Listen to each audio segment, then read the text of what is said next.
Hello, I am Mike Davis, and I am here with my wife, Suzie. Hello, everyone.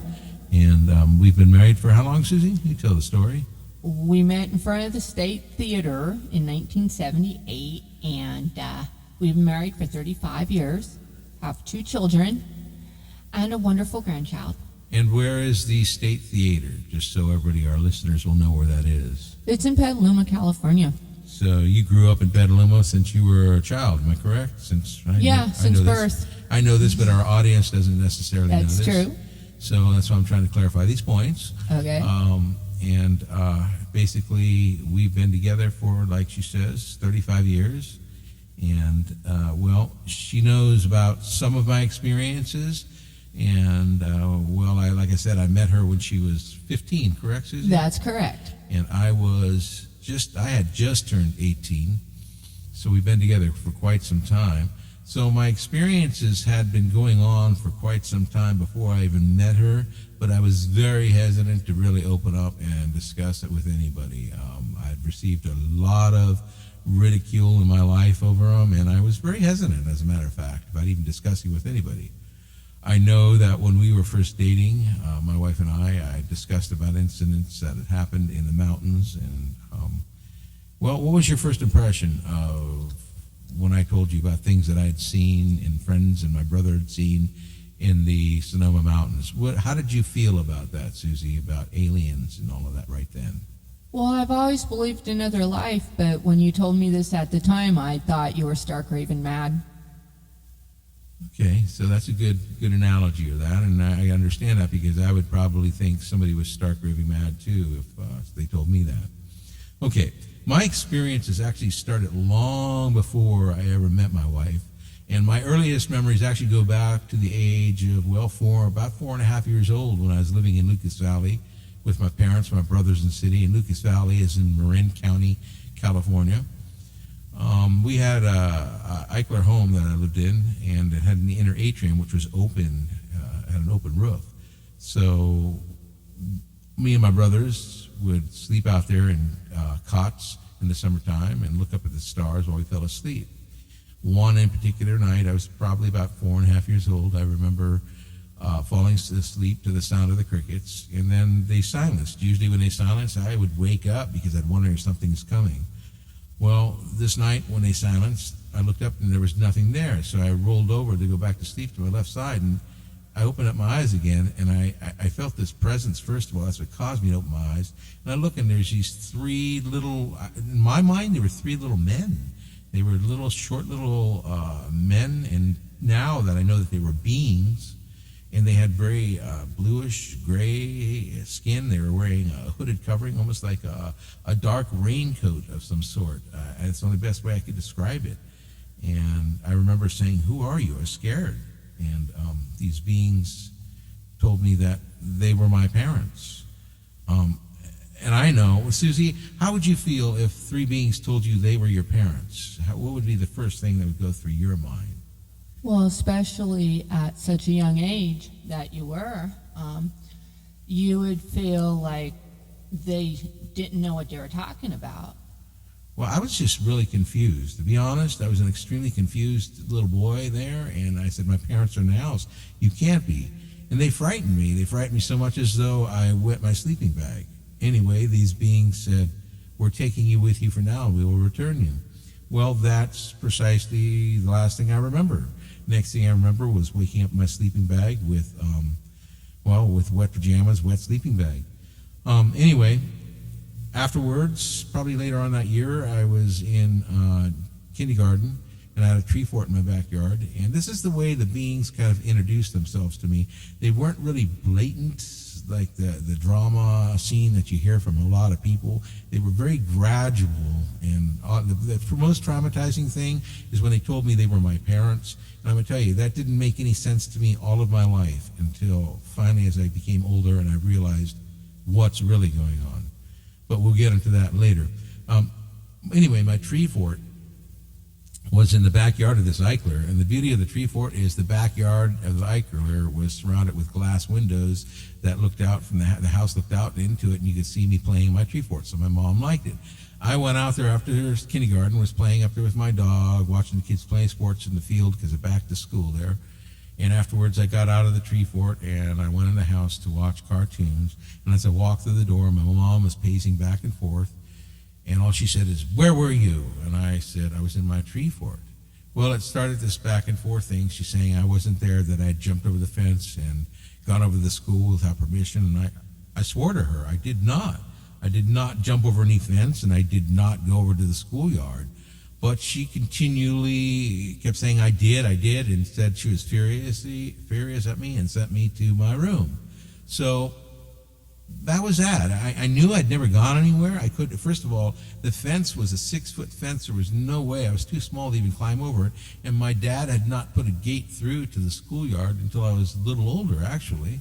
So there was no way to get back over if I did do that. So I don't know what she was talking about. Apparently, when I think back on this in retrospect, these beings had something to do with that too, because she saw me gone, but yet I remember being there, and she said that all she saw was the dog in the tree fort. So that was a bizarre thing. So time passed. I don't remember too many other things occurring after those times, and then until I hit about 13 years old. Actually, it was 8 years old. At 8 years old, we moved to Petaluma, California, and we lived in a subdivision over by the airport there. And I used to like to watch the planes come in. And I had friends there, okay? And I was comfortable there. But Mom wanted her mom, which is my grandma, and she wanted her my two aunts, her two sisters, to move from Washington down to live with her in the, they needed some property to do so, and she said the house was too small, so they bought, Mom and Dad, when I was about 13 years old, moved from the city of Petaluma out to a farm out on Robla Road. I'm not going to give an exact address because, people deserve their privacy nowadays.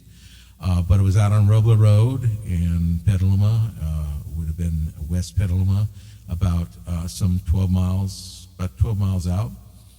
And I was isolated. We lived out there with my grandmother, my dad, my mom, my brother Rich, and, my two aunts. And my grandmother helped me get a darkroom because I was into photography. She had paid for all this stuff I needed. She said, "Why don't you talk to your dad and have have him allow you to build a darkroom inside of that barn?" So that's what I did. I built a darkroom. I lined it all with black plastic and everything, and I'd spend my nights out there developing film. And she said she didn't want to live with my dad anymore because he wasn't a very nice man, and she said, "I want to get out of here," and she said, "I want you to stay out in that darkroom." So that's what I did. I stayed out in the darkroom at night. And then one night I was coming out of there, and it was a weekend. I remember that because, I wasn't allowed to stay out there late on weekdays. And I'm coming out of the dark room, and probably somewhere around, I'm guessing, it had to have been somewhere around 11:30, because I know that I just glanced up at the clock, and it was like 11 something, and when I was leaving, it took me a little bit to get my stuff together. So as I'm leaving the dark room, I closed the door behind me. It's pitch black in the barn because I didn't need lights to really see. And as I get near the exit of the barn, this dark room was in the center of a barn, just so you know, an old stage barn, which was an old stage stop from the old days. Anyway, as I reach the exit, I hear what sounded like kids running around in the back of the stalls, the horse stalls. So I stopped, and all of a sudden the noise stopped. And I glanced back there, and I couldn't see anything. So I reach up to pull the pull chain light, and as I pull the pull chain, the light was burned out. And I head to the door, open the door, and I stand in the doorway, and I look back there. And as I look, I see something. I'm not sure what it was as a 13-year-old boy, but it almost looked like a cat to me at first, peering around the corner. Then as I looked closer, whatever it was staring at me, and its head was going from side to side as it was staring at me. And I realized the eyes looked nothing like cats. They were a lot huger. And this whatever it was had huge eyes. And it was just like studying me, and I was like terrified as I studied it. Then suddenly I realized it wasn't a cat, and I took off running. I started running for the house. I didn't even bother locking the barn door. And as I run through the gate in the yard, all I hear is sounded like it's kind of like an echoing, but the best way I could describe it is it reminded me very much of I don't know if you know the old television sets when they warm up, the tubes on them, they have that high-pitched whining sound. Well, it sounded like that mixed with an echoing, I can't even describe it like I was explaining, like something was chasing me. Couldn't see what it was. Then I darted in the house. I slammed the door closed, the front porch door, locked it, and I turned on the outside light, and all I could see is faint, like orbs. They were lightly glowing outside in the yard. And I turned around. My dad says, "Where were you?" I said, "I was in my darkroom." And he goes, "You weren't out there. I went out there looking for you. You weren't there." I said, "Dad, something's chasing me." He says, "Nothing's chasing you, son." He says, "You weren't out in your darkroom. I want to know where you were." I said, "I was in my darkroom." Now, here we go again. This is very much like what happened in that tree fort. What do you make of that, Susie? It's kind of odd. First my mom, and now my dad. He said he'd gone out there looking for me, but I wasn't in there. He said he heard my music playing, but didn't see me. What do you make of that? I mean, how do you feel as a kid, knowing your parents that you were there, you didn't go anywhere? The area, the area out there is really, really remote, and where would you have gone? I mean, you're miles upon miles from anywhere. Yeah, I was like 12 miles from town. Yeah, I mean, exactly. So it's kind of absurd even saying I wasn't there. I had nowhere to even be. That's right. So he got into this argument, and he said that I was late getting in. He said it was like 1:30, and I left like somewhere around something more 11:30. There's no way there was that amount of time missing. So where he thought I was and where I was were two different things. I was in that darkroom. Okay, it's really that simple. I didn't go anywhere else but that darkroom. He punished me, and I thought, well, maybe the clock was off or something. So I just kind of blew it off, and he said, "You're not going out to the darkroom anymore at nighttime," and I was really upset. And actually, I didn't want to go out to that darkroom anymore. It really startled me what I saw out there, and I had no desire to be out there anymore. So nobody wanted to listen to me about anything I had seen in the atrium or in this darkroom, and I remember both incidents very well. And so I stayed out of there, but there was one thing I did do because I was curious about the time and it bothered me. This was like a Friday night, so Monday when I went to school, I went out there to check the clock to see if it was keeping time. Maybe the clock was off, and it was exactly synced to what the house clock was, so it was not off. Somewhere along the line, there's some time missing that I can't account for, and the clocks were all working. I don't know what happened. I'm going to tell you right now, I have no memories of it. Like I said, this is apparently the way these beings were introducing themselves to me very slowly, very gradually, and it gets more and more progressive as time goes on. Well, that was the incident in the darkroom. Then here, it started out, other things started happening too. Like I said, I was living out there with my brother Rich out on this farm.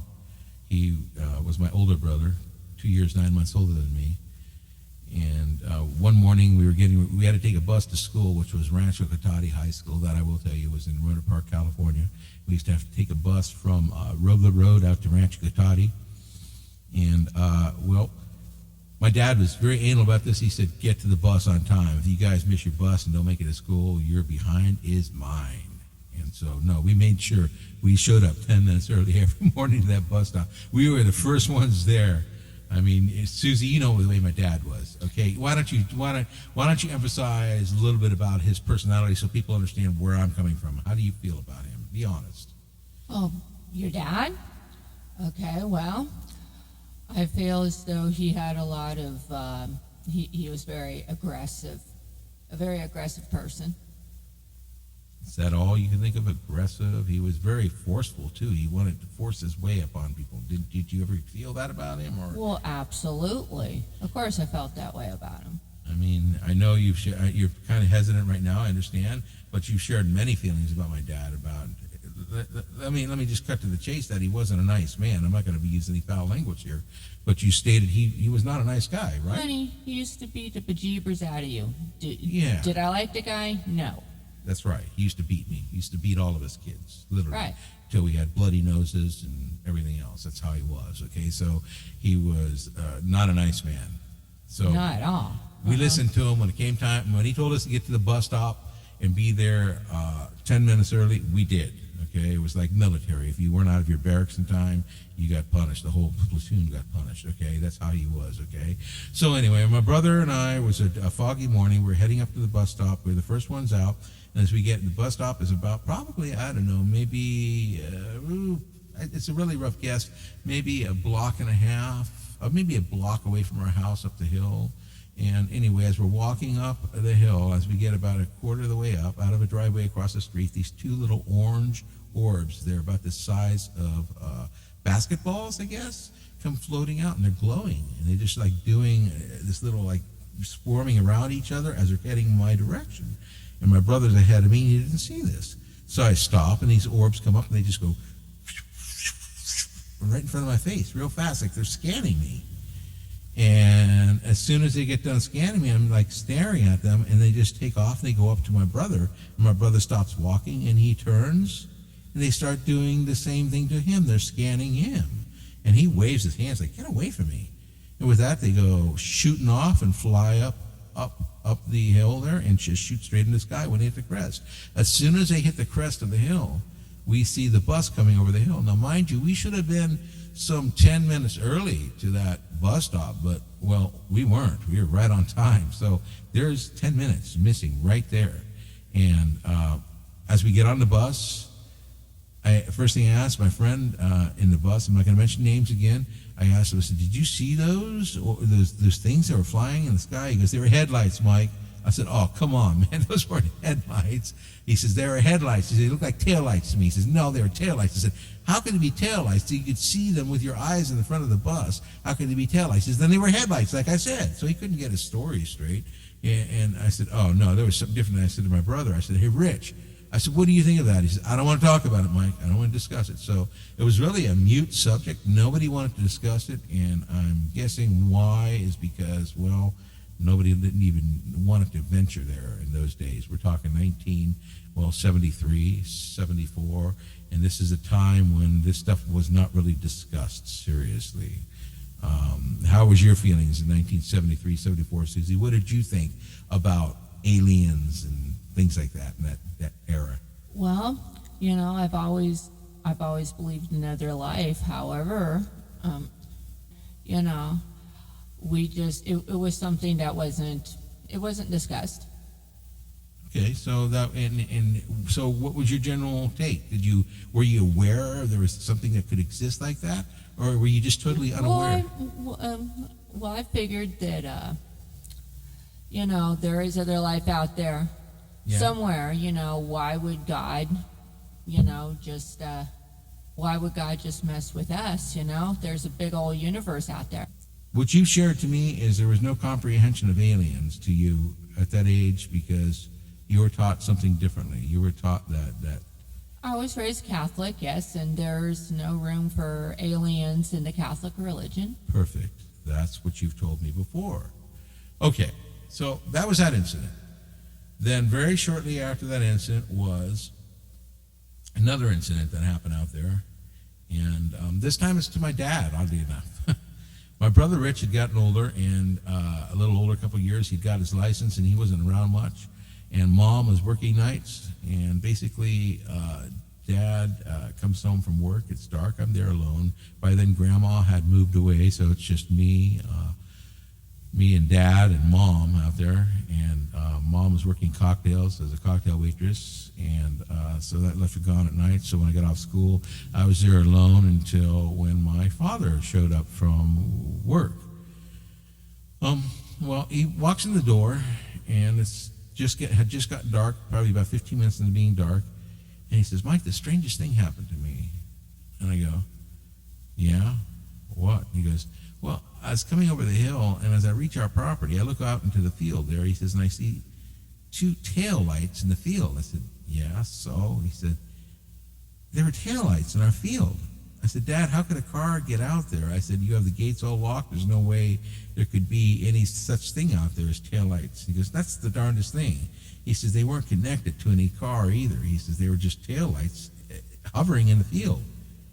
And I knew what he saw. He'd seen what I had seen, okay, the orbs. And he had given me such a bad time about what I had seen and experienced. I just kind of laughed it off and said, oh, you're seeing things, man. Come on. He goes, "Yeah, I must be, huh?" I said, "You know what, Dad? You need to get your glasses checked. I think you have some vision problems, and you really need to go see the doctor.